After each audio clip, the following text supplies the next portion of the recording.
Pagpasok mo sa politika at pagtakbo bilang Vice Mayor ng Quezon City noong 1988. Totoo ba to? Medyo. Bakit aksidente? Kasi Couples for Christ talagang pinasok ko eh. Kaming mag-asawa, kami ni Helen, nag-Couples for Christ kami. Sa pagkakapasok ko sa Couples for Christ, at nakasama ko mga politiko. Ganun. So sila na yung parang humimok na sa'yo? Oo, nagamitan ako nung age-old phrase na medyo ma-elate ka. Yung, for evil to triumph is for good men to do nothing. Nagamitan ako ng ganun. O sige, ayaw mong sumama, ayaw mong tumakbo. Pagka matino ang nilagay natin, mabuti. O sige, hahayaan mo na lang, yung mga korap na lang ang maging opisyal dyan. Yung mga ganun. Okay, nakita nyo naman ang pag-aseso ng Quezon City ngayon. Masasabi nyo bang naging bahagi rin kayo ng pag-unlad yan pag dumadaan kayong dito? Pagpunta nyo rito, nakita nyo, okay na okay ang Quezon City Oo naman. Isa sa mga pagmamalaki ko siguro na naging malaking parte sa Quezon City. Ang Quezon City ang kauna-unahang local government unit na nakapagtayo ng Drug Rehabilitation Center na sarili niya. Alam niyo ba na si Tito Senden ang nag-compose ng Pag People Power na celebration? Magkaisa. Nasaan ni Kumanta nun? Si Virna Lisa nag-asawa kasi kaagad yun at saka hindi naman talaga interesado masyado sa showbiz yun. Nasa New Jersey siya ngayon. Ilang araw niyo kinumpose yung Magkaisa? Oras lang Sa kabuuan, oras lang talaga. Pero sa kabuuan, para mabuo yun, na recorded na. At mga 2-3 araw during the February 22 to 25 talagang sitwasyon. Isang kwento lang. Maganda yung kwento ni Tito Sen sa BST and Company. Hindi ko pa sinikwento to sa iba. Okay, yan. Dito ko na ilalahad. Ayan na. Makinig okay.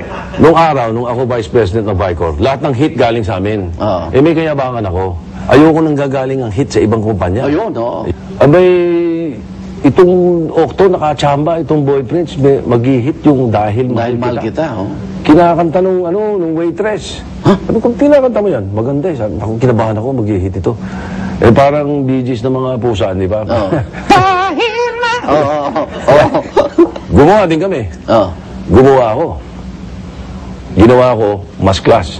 May orchestra, tapos disco ang tira. Di ba? Awitin mo, isasayaw ko. Tapos yung flip side nun, yung Ikaw ang Aking Mahal. Yun ang paglabas nun, naging monster hit. I created a monster. Yung BST, ikaw yun? BST and Company. Vicente Soto III, ikaw yun? Yun ang nakatago talagang totohanan ng ibig sabihin nun. Although nung araw sa sales para mapalusot ko yun dahil baka magtampo sa akin, ba't ikaw na lang may-ari nito? Sumbay ko. Sabi ko, Big Spanky Tito yun. Okay. Alam naman natin lahat na institusyon na rin ng Tito Big and Joey, ganun din ang Itbulaga. Sa tingin niyo ba, malaki na rin naging papel ng Itbulaga para, siyempre, makabalik din kayo sa Senado, Tito Sen? Ay, napakalaki. Napakalaki. Mula paring ang hulo, no? Oo, at saka, ibang dating ng Itbulaga, parang you're part of the Filipino family. Ting tanghali, nakikita ka Tinawin natin, Tito Sen, yung kumakalat na intriga na hiwalay na raw kayo ng iyong may bahay, na si Helen Gamboa. Ano po ang katotohanan dito? Ay, hindi. Baka hiwalay ang decolor sa puti.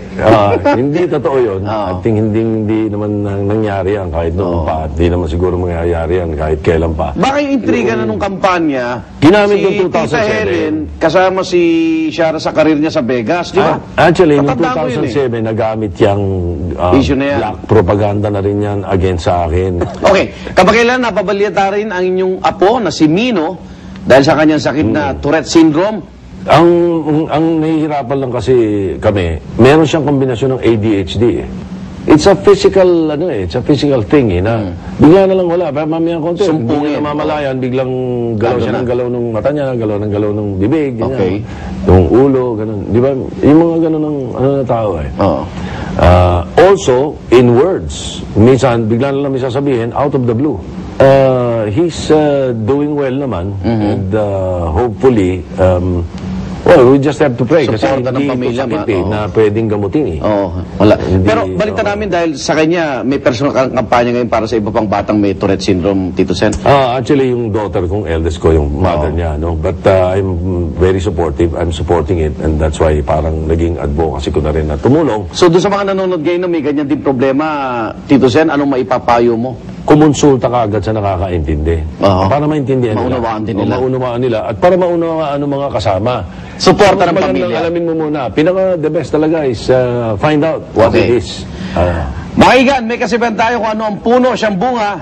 Sabi pagbalik, makakasama namin ni Tito Sen, ang kanyang anak, na pinasok na rin ang mundo ng politika. Quezon City Councilor-elect. Ayan. Gian Soto, wag na wag kayong bibitaw. At makakwento na natin ang mag-ama sa pagbalik ng Tonight with Alex Flavio.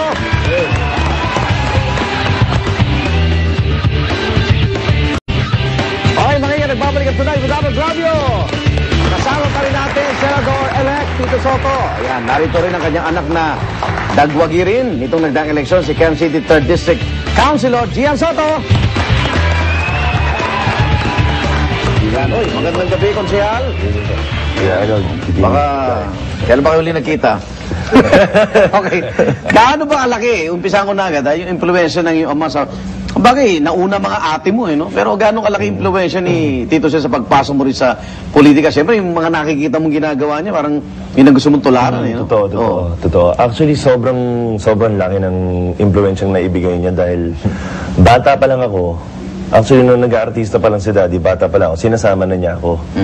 Nung pumasok siyang politika, sinasama din niya ako. So parang nakita ko kung paano siya magtrabaho. Parang ikaw nagsasalita, parang... gusto mo, di ba, no? Na-inspire po ako sa mga nagawa niya. Oo, boses na yun. Idol mo na siya nung pa. Oo, sobra. Hanggang ngayon, idol ka pa rin. Pero, teka muna, isa ka, magsusuntukan pa. Isa ka sa konsehal na pinakamayamang lungsod, no? Sa Metro Manila, sa bansa na nga eh. So, anong plano mo sa... First term mo ba to? O... First term. So, anong plano mo sa iyong mga constituents? 3rd Um, district ka, di ba? 3rd District, yes. Ang plano ko po simple lang, medyo inline din po kay Daddy. Parang gusto ko pong tutukan yung pamilya naman dahil kadalasan sa mga studies na napag-usapan din namin ni Daddy na pumapasok sa drugs, yung mga batang hindi buo yung pamilya. O, simpleng family education lang po. So, kung babalik natin pagiging basic ng pamilya, no? Basic unit, Opo.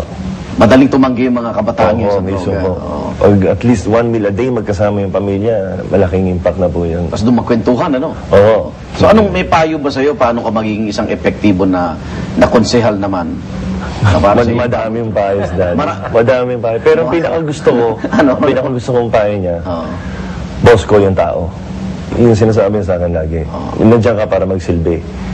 Nang hindi natin ambisyon to, obligasyon natin to. Kaya Ayun. pagbutihin Hindi mo. ambisyon, Hindi obligasyon. ambisyon. Parang iba, pag umuupo sa isang elected seat, no? Parang, alam mo siya na yung hari, no? Opo, opo. Okay. Yumayabang. Yumayabang agad eh. May ganun eh. Okay. Bukod sa kanyang mga payo, may paghanda ka ba bang ginagawa, Konsehal, para sa iyong bagong trabaho? Nag-seminar, crash course on governance, meron din. Opo, nag-workshop ako kay Daddy. Tsaka siyempre may mga papasukin din po kami na seminar tsaka orientation na workshops. Tsaka siguro after some time gusto ko rin po para Okay. mas lumawak po yung kaalaman ko. Okay. Tito Sen, kailan mo naramdaman na may hilig na rin si Gian tsaka hindi mo pinigilan?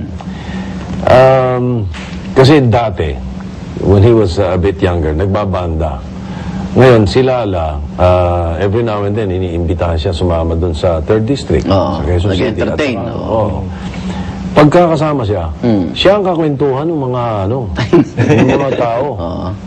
Mas malapit siya kaysa sa kanino pa man. Malapit siya sa mga tao. Siya yung kakwentuhan ng mga standby doon.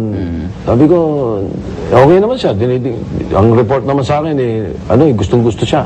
Saka he can talk to them. They can relate with him. Ano masasabi mo sa ilang kritiko na nagda-dynasty ka na sa Quezon City? Dadalaw pa lang. Hindi naman. Hindi, tsaka, ito, isang magandang issue ito na Ayan, dapat pag-usapan natin. Total na, dito kami yung issue ng anti-dynasty, no? Maraming gusto niyan eh. Maraming gusto magpasa niyang batas niya. Ang hindi nila ginagawa, hindi nila nire-research itong mga nakaraang kongreso. Noong 10th Congress, dinibati na namin nila Orly Mercado yan. Yung anti-dynasty bill, papasa sana sa Senado yan. Except for one point na pinoint out ko. One issue na pinoint out ko. Mula noon, talagang hindi na pinag-uusapan sa Senado. Anong issue yun, Tito Sen? Ang issue is, sino ang ipinagbabawal mo? Sabi, hanggang 2nd degree of consanguinity. Yun daw, ang dynasty. O sige, lagyan natin sa batas. Anak, asawa, kapatid. Hindi pwede. Habang ikaw ay nakaupo. O, paano yung kabit? Sino-sino? Paano yung kabit? Paano yung kabit? O, di ba? O, paano yung mistress? Mistress! Yung kapatid nung mistress. Oo. Yung anak nung mistress. Abay, pwede lahat yan. Dahil Boboto hindi pa yun? second degree of consanguinity dahil illegal. Mm. So in other words, pag pinasa natin itong batas na ito, ipagbabawal mo yung legal na pamilya na tumakbo sa politika at yung illegal na pamilya, pwede. Ngayon, sabi nga, nung pinagdidebatehan namin yan, sabi ni Orly, di ilagay natin sa batas. Sabi ni Neptali, tumayo si Nep. Hindi pwedeng ilagay sa batas yan. Sabi niya, pag nilagay mo yan, para mo nilegalize lahat yung illegal. Oh. Kaya, pag oras ang pinag-usapan yung anti-dynasty na yan, pag-usapan muna nila paano i-resolve yung illegal. Illegal, okay. Oo. Para lalo sumaya, may makakausap tayo sa linya ng telepono. Yung legal. Yung legal. Nasa linya po natin, si Miss Helen Gamboa. Good evening po. Yes. Naku, yung mag-ama mo, abala na sa ano? Oo sa nga. paglilingkod, bayan. Sino maiiwan sa'yo at mag-alaga naman? Oh. Sanay ako, Arnold, na alagaan sila. Ganon. Oo. Anong pakiramdam? Pareho naging matagumpay sila sa pagsabak nitong nagdaang eleksyon. Eh di siyempre, masayang-masaya ako. Ang pasasalamat ko mula, siyempre, unang-una sa Panginoon, pangalawa sa taong bayan. Yun, talagang I was so overwhelmed na talagang lahat ng hirap nila, lahat ng pagod namin, at talagang naging very fruitful. Ayan. O, hindi hiwalay, Ayun. Kasi may nagpatanong kita, Helen, hiwalay daw kayo. Yung salitang yun. Oo nga sabi ko, baka pinaglalaban nyo lang to, pinahiwalay nyo yung decolor sa tope. Ano ang pakiramdam dati? Senator's wife, ngayon naman councilor's mother. Ayan. Oh, siyempre, I'm very proud of my son, the way I'm proud of my husband. Pero, siyempre, ngayon palang sige yan sasabak sa politics. Talagang excited din ako because I know na ang dami niyang magagandang plano, ang dami niyang magandang adhikain, at talaga yung plataforma niya maganda. At kaya, I know very well na magiging successful yung dahil kasi workaholic yan, dalawang yan. At saka when they set their mind into something, talagang hindi sila titigil until ma-deliver nila yon. Kay Gian, pagising ba, ano bang pinapayo mo, Tita Helen? Matagal ko nang pinapayuhan yan. Siyempre, unang-una, yung pamilya. Siyempre, una, si Lord, pangalawa, pamilya. Pangatlo, siyempre, yung trabaho niya sa taong bayan. Na katulad na sinabi niya kanina, o binanggit niya kanina, obligasyon. Dahil talagang gusto niya magsilbi. He wants to take after his father's footsteps. Kaya natutuwa ako talaga. Okay. Ang mensahe niyo naman sa inyong asawa, Uwi ka na maaga. uwi ka maaga. Hindi. Kasi si Tito, talagang everyday, dinner time, talagang sabay-sabay kami nagdi-dinner. At saka yan, ang pagmamonitor niya sa akin sa telepono, sa cellphone, siguro hindi mo na mabilang. Yung kanya mga I Sa love isang you, araw. yung kanya mga Wow, don't sweet come right naman. away. Ano ba yung inuuwian niyang luto mo na paborito niya? Lahat. Lahat? Ang dami. Lahat. Okay. One of these days, pagluluto kita, Arnold. Sige, imbitahan niyo ako. Ang tagal na ako hindi nakapasyal uli sa inyong munting tahanan. Ayan, okay. Tita Helen, maraming salamat sa oras and congratulations din. Salamat din, Arnold. It was a pleasure. Thank Thank you rin you. po. Thank you very much. Okay. Baka naman yung sikreto yung dalawa Tita Helen. Kaming dalawa? Oo. Secret weapon? Oo, no? Pwede. Pwede. Pwede. Okay. Gusto rin namin malaman.